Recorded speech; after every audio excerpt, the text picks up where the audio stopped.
Sup nerds, I'm Tom. We're going to talk about a new game coming to Kickstarter from Burnt Island Games where you are trying to take down the powerful evil syndicate. And you're not necessarily hiring criminals to do it, but you're mostly, I guess, you're kind of like nudging them in a certain way to, complete certain parts of a story to try and infiltrate this group a bit and eventually foil their final plot. But you could be finding yourself in morally ambiguous situations and making probably not the best moral choices, and maybe you might even be rooting for the syndicate towards the end. You might even not want to foil their plot at the end, and in that case, well then maybe you're in too deep.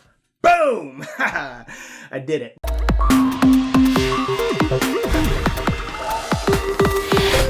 So first things first, since this is going on to Kickstarter, obviously everything you see here is a prototype. So don't take, like the pictures that I show you or anything as the exact components you're going to get. Obviously it's going to be looking a lot nicer. But what I said in the intro there is really true. This game is very unique, both in terms of its theming and in terms of its mechanics, actually. Because if you were to ask me, well, Tom, what is the main mechanic of this game? Like, is it a deck building game, a worker placement game, a drafting game, whatever? It's kind of hard to say, It's a lot of different little things.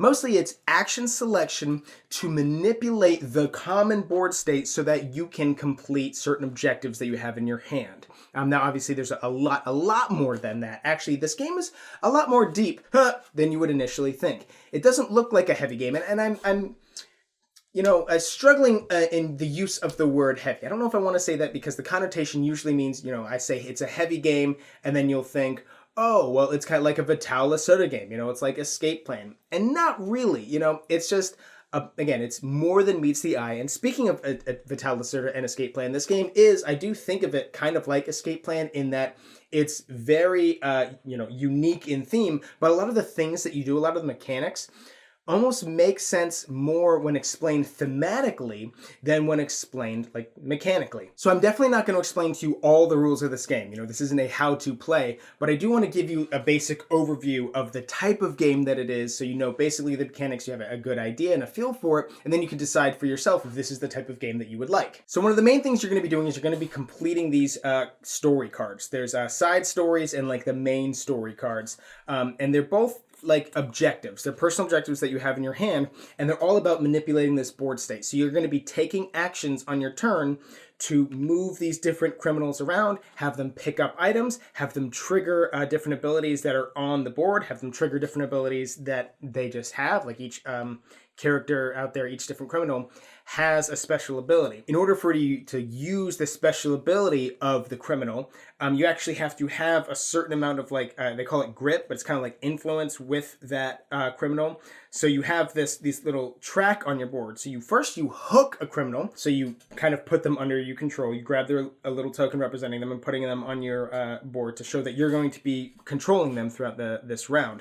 And then you gain grip with them. So you move up this little track. When you get to a certain area, that's when, you have enough trust with that person and you can now use their special ability. When you get up to another certain area, you can now take extra actions with that character. So it's really good to be hooked in with one character for a while, but also you'll gain bonus points at the end of the game for whichever criminal you have the least amount of grip with. So you kind of want to diversify a lot with every single criminal too, if you can, to bump them all up to at least a respectable point area. Or maybe if you could get all of the available criminals up into the special ability area, that would also be good too. It's a little bit harder. But again, you're going to be taking actions with these criminals, again, only the ones that you really have control of at that time, to complete cards in your hand. And they're just like this one here. It's B1 Scout the Convoy.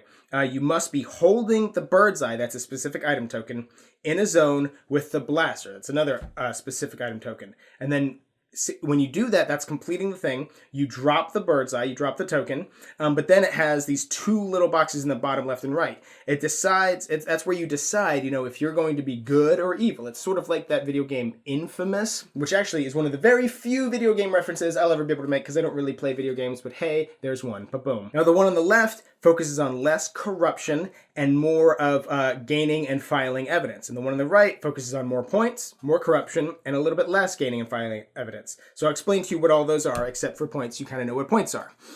So corruption are drawing these cards that are going to be endgame points but they're also going to be corruption. Corruption is, how, well, whether you go in too deep or not, how corrupt you are and where your sympathies lie for the syndicate, that type of thing. And it has a very interesting mechanic in there because there are certain gaming things, especially at the end of the game, whether the plot has been foiled or not, will affect whether that corruption is important or not. That corruption could be, sort of good or sort of bad for you, whoever is the most corrupt or least corrupt or second most and all that kind of stuff, depending on whether the plot is foiled or not. And how that works has a lot to do with this evidence. So when you gain evidence and file evidence, it's from these two little boards here. There's an area where you gain evidence here is pretty straightforward. You're just drawing tokens. There's tons of different types of tokens.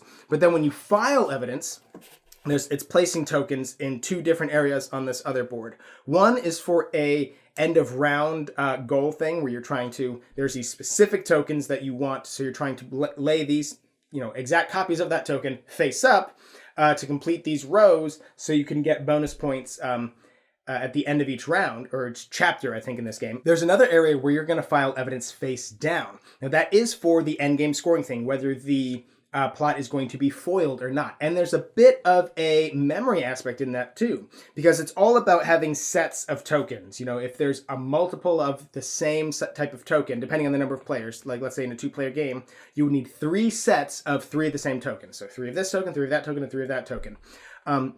So you may be, you may be putting a lot of the same token there because you want that to happen, or you may be putting a bunch of different tokens in there hoping to dilute the pool. But then again, maybe if you put a bunch of different tokens in there, then somebody else puts another one of a different, you know what I mean? Like it's very iffy, and lots of people are doing it for different reasons. You don't really know, almost who to trust at the table and stuff, because it's not co-op. It is overall a competitive game, whoever has the most points and stuff, but how those points are going to matter and stuff as the end game triggers is a bit tricky. When you're filing these evidence tokens in the face down area over here, not only is that contributing to whether the final plot will be foiled or not, it's also contributing to another end game scoring factor in that whichever token type is in that area the most, that is the token that for every player that has that token in their personal supply and also on these corruption cards, will get the most amount of points for it. So for example, if this little money one was the most amount of the tokens that were in this face down area, there's 3 of those money ones and 1 of everything else.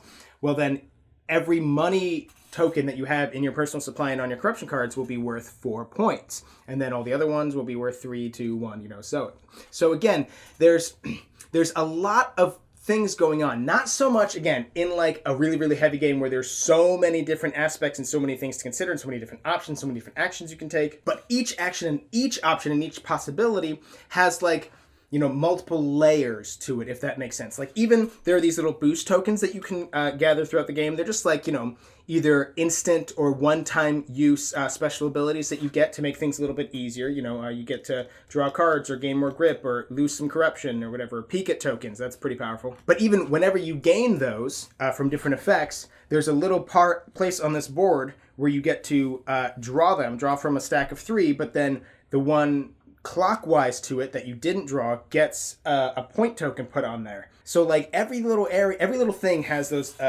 little twists to it, like just like with the hook and the grip and the different special abilities that you get from the different characters and the different special abilities that you get from all the different location abilities out here. There's also something called heat, which is basically kind of like the stars in GTA, where like another video game reference. Wow, look at me, 2 for 2. That's wild. Heat, that basically represents that the authority is figuring out that you're doing things in that area, so you need that area is hot. You need to cool off for a while and you need to do actions in other areas in order to pull the heat away before you can move in there. There's barricade tokens that can manipulate the map so that people can't move through, and you can manipulate those around. Like, there's just an awful lot going on in the game. It's hard for me to describe the complexity of the game because I do think there are a lot of options, but I do think once you explain the mechanics, like, you don't need a full game to learn it. right? Like with On Mars, you would need a full game to learn that, right? By the time that game is over, you're like, okay, I think I got everything. I think I understand the strategy and what to do. Here, you definitely pick it up within like the first few turns. It's also very interesting in that it is a shared board state that we're all trying to complete these different cards here. So it's possible that while you're manipulating things around, you're also helping out another player. So they could just, steal your hooked criminal on their turn, and now they're hooked in with it. We're saying, hey, well, now this person's right over here, which is kind of where I want it. I just need to move them one over, and boom, I can complete this side quest. Or maybe your turn starts and you're like, wow, thanks everybody else. You moved everything exactly to where I want it. This is pretty much perfect. Boom, done. But these cards are also trying to tell a story in a way. So there's not only do you have to have the whole board state set up in order to complete these cards, you also need to have the prerequisites. So there's like story cards, like A1, B1, C1, D1, and then there's story cards A2, B2, C2, right? So you may want to be completing an A2, but there's no A1 completed. And then somebody else says, okay, well, I'm going to complete this A1. And you're like, oh, thank you. Now I can complete this A2, but boom. So with this game, there's a lot more than meets the eye. It's really unique. It's really clever. It's definitely a game that when I play it again, I'm going to be trying a completely different strategy. I haven't seen anything quite like it, at least in recent memory. And if any of what I was talking about in this video sounds interesting to you, I'm going to put a link to the Kickstarter campaign in the description box down below. I recommend you definitely check it out. Also, in the description box down below, there's going to be a link for Game Toppers. It's what I'm on right now. It's pretty dope. Also, there's going to be a little subscribe button, because you know what you should do? You know what you should do? You know what you should do. You should subscribe to our channel so you'll never be bored.